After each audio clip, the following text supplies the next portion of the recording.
Soalannya, boleh tak korek hidung waktu siang kita sedang puasa? Jawapannya boleh. Asalkan jangan terlajak ni. Garisan yang pertama ni. Jangan sampai 5 Ramadan nafas pun susah dah lah.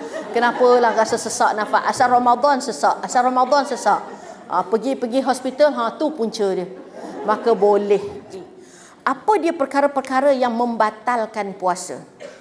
Perkara yang membatalkan puasa ialah memasukkan sesuatu ke dalam rongga-rongga badan. Itu perkara yang membatalkan puasa. Memasukkan sesuatu tu apa sajalah ke dalam rongga-rongga badan. Bila sebut rongga-rongga badan tu pula, apa dia rongga badan tu? Okey, menurut mazhab Syafi'i, rongga badan itu yang pertama ialah hidung. Rongga badan itu yang pertama ialah hidung. Adapun hidung ni, kawasan yang lembik-lembik depan ni tak ada masalah. Ni kita nak korek hidung ke apa ke, tak ada masalah, tak batal pun. Tetapi jangan lajak sampai di batang yang keras ni. Hidung perempuan ada tak batang yang keras ni? Ada kan? Jangan lajak. Inilah batang yang keras, inilah bermulanya rongga badan. Tapi ada pun yang lembik depan ni, itu bukan rongga lagi. Jadi senang Ustaz sebut, sukatan dia jari telunjuk kita ni garisan yang pertama. Bukan garisan yang kedua, panjang sangat. Garisan yang pertama. Baik. Katakanlah kita sedang puasa, tak kisahlah Ramadan sunat. Kalau Ramadan lagi busy, asal lepas buka puasa, basuh pinggan mangkuk apa semua berebut lagi tarawih 4 Ramadan dah tak korek hidung. Persoalannya siang baru teringat sebab siang tak kena masak. Duk goyang kaki saja je. Nak masak petang sekarang. Persoalannya, boleh tak korek hidung waktu siang kita sedang puasa? Jawapannya boleh. Asalkan jangan terlajak ni. Garisan yang pertama ni. Sendiri jari muat untuk sendiri hidung. Tapi jangan test depan ustazah, buruk berbenar nampak. Lepas-lepas ni try pergi tandas, test lah tengok. Ustazah kata sendiri jari muat untuk sendiri hidung. Test tengok, betul lah. Jangan pinjam jari orang lain, jangan pinjam jari anak. Jari sendiri. Jadi boleh korek hidung. Ni cerita walaupun dengar bunyi macam tak bersih sikit, tapi benda fiqh kita nak kena cerita ni. Hukumnya tak batal. Tapi cuma kepada kanak-kanak kita tak tahu nak cerita apa, koreklah hidung, batal. Bila dia besar sikit barulah kita cerita. Macam kita lah ni lah. Bila besar sikit barulah kita cerita rasionalnya. Sebab apa? Sebab yang ni bukannya rongga, yang keras ni barulah permulaan rongga. Jelas ya? Jangan sampai 5 Ramadan nafas pun susah dah lah. Kenapalah rasa sesak nafas? Asal Ramadan sesak. Asal Ramadan sesak. Pergi hospital, tu punca dia. Maka boleh. Jelas ya? Okey, pertama tadi hidung. Yang kedua ialah tekak. Ni tekak. Tekak ni. Adapun mulut, itu bukan rongga. Ni mulut yang kita duk nganga ni bukan rongga. Itu sebab bila kita ambil wuduk, kita boleh tak berkomor-komor? Boleh. Tapi kalau air komor-komor tu biar lajak masuk ke tekak, yang tu yang batal. Benda yang masuk ke tekak ni yang menyebabkan batal. Tetapi selagi dia berlegar-legar di ruangan mulut, tak sampai ke tekak, maka itu yang tak batal. Faham tak? Itu kaedah dia.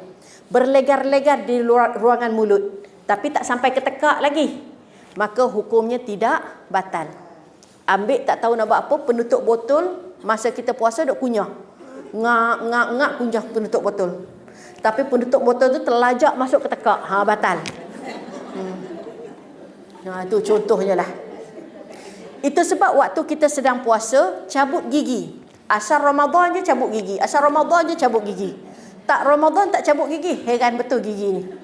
Maka kita cabut gigi masa kita sedang puasa. Tak kisahlah Ramadan ke tak Ramadan, tapi kita sedang puasa. Bila kita cabut gigi, pertama gigi tadi bukan duduk di tekak, dia duduk di lubang mulut. Itu satu. Yang kedua, bila cabut gigi, doktor akan cucuk ubat kebas di gusi. Gusi bukan duduk di tekak, di lubang mulut. Maka hukumnya tak batal. Ustazah, masa cabut gigi tu adalah doktor nurse tu dia sedut-sedut tu lah. Ada yang letak isi air sedut balik. adalah sikit titik dua, sikit-sikit tu terbabas masuk tekak, yang tu dimaafkan. Cuma jangan kotim dengan doktor tu. Doktor nanti pancuk air banyak-banyak tu kat makcik. Yang tu jangan. Maka selagi mana yang sikit-sikit tu dimaafkan. Baik, doktor cabut gigi. Angkat gigi, terlepas gigi masuk tekak. Ter. Maka hukumnya tak batal. Tapi kalau berpakat dengan doktor tu, doktor, makcik nak gigi makcik balik, masuk. Maka yang tu baru batal. Faham tak? Baik. Kita sedang puasa ni tekak ni. Persoalan rasa makanan. Kita rasa makanan adalah secalit kita letak di lidah. Lidah di lubang mulut. Tetapi jangan makanan tadi masuk ke tekak. Itu sebab kita keluarkan balik. Perempuan tak mainlah rasa secalit perempuan. Kali ni cedok gulai kari sesenduk. Cedok gulai kari tu sesenduk.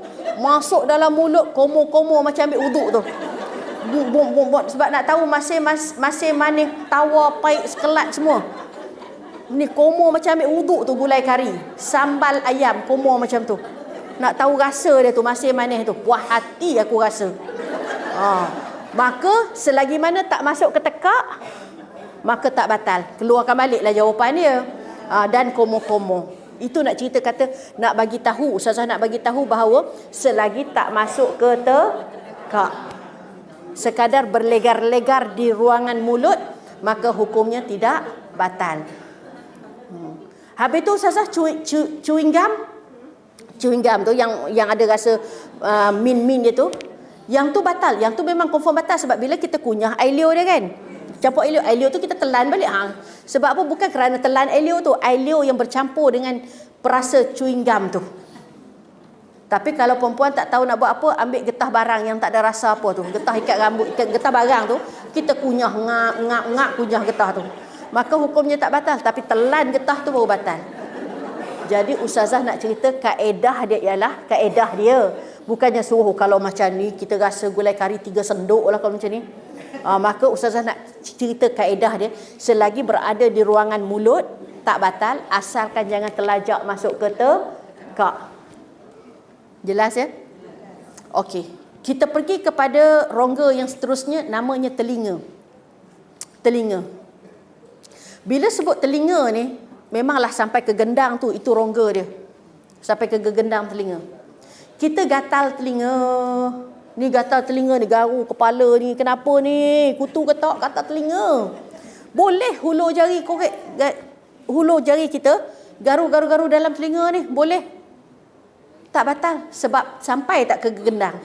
Tak sampai pun. Boleh garu. Itu kalau telinga. Okey.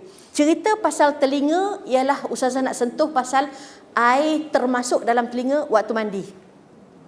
Kita mandi, tak kira lah pakai gayung ke, pakai shower ke, tiba-tiba air termasuk dalam telinga. Lepas mandi kita rasalah berdengung telinga kita. Kalau tak kerana puasa, kita akan masuk air kedua kan, untuk keluar. Tapi sekarang kita puasa. Bila lepas-lepas mandi rasa berdengung lain macam je telinga kita. Kalau kita masuk air yang baru ke dalam telinga, hukumnya adalah batal. Habis tu nak buat macam mana? Buatlah gaya macam mana pun asalkan air tu keluar. Jalanlah sengit memanjang, asalkan air keluar. Maka yang tu.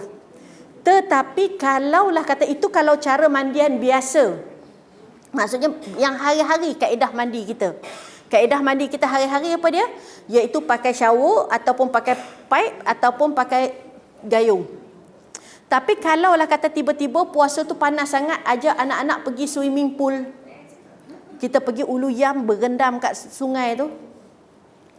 Mandian itu bukan mandi hari-hari. Tetapi bila kita pergi mandi dengan kaedah yang bukan tabiat harian kita, air termasuk dalam telinga. Hukumnya adalah batal kerana perbuatan mandi itu adalah sengaja. Faham tak? Manalah tahu perempuan ada tong besar, puasa panas sangat, isi air penuh, anak cucu pergi sekolah, duduk dalam tu. Tak keluar-keluar. Lama mak tok duduk dalam ni. Air termasuk dalam telinga. Maka bukan hari-hari kerja kita mandi macam tu, maka hukumnya batal. Faham tak? Okey, tu contoh tu over extreme contoh dia. Persoalannya ialah Kalau kata telinga tu sakit, doktor bagi ubat titis telinga. Maka hukum ubat titis telinga disebabkan oleh sakit, bukan disebabkan oleh syok ni. Maka doktor bagi ubat titis telinga. Bila titis dia masuk meresap ke dalam, maka hukumnya tidak membatalkan puasa. Hukumnya tidak membatalkan puasa.